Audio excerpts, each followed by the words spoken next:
एक ऊंचे पहाड़ों के बीच बसा छोटा सा गांव था, घनेरी।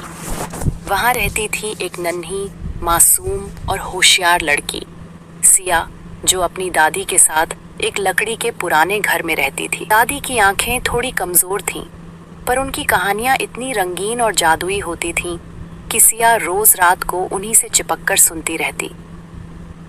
सबसे पसंदीदा कहानी थी जादुई घंटी की।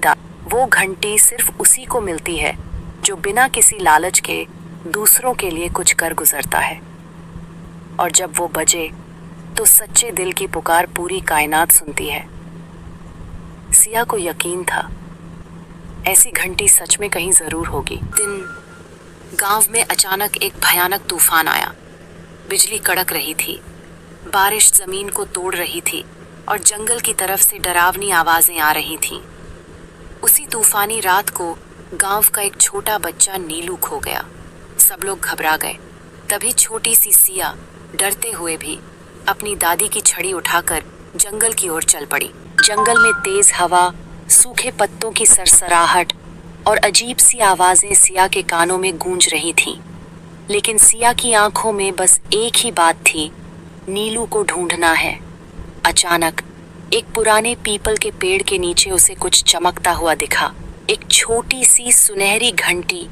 जैसे ही सिया ने उसे छुआ और धीरे से बजाया, पूरा जंगल चमकने लगा। हवा शांत हो गई, एक जादुई रोशनी उसके चारों ओर फैल गई। एक गूंजती हुई नर्म आवाज आई, तुम्हारा दिल निडर है, निस्वार्थ है। यही जादू की असली पहचान है। अब यह घंटी तुम्हारी है सिया। सिया ने फिर घंटी बजाई और अंधेरे जंगल में रोशनी की एक पगडंडी बनने लगी। उस रास्ते पर चलते हुए उसे नीम बेहोश नीलू मिल गया। सिया ने उसे उठाया, घंटी फिर से बजाई और तेज रोशनी के साथ दोनों गांव लौट आए।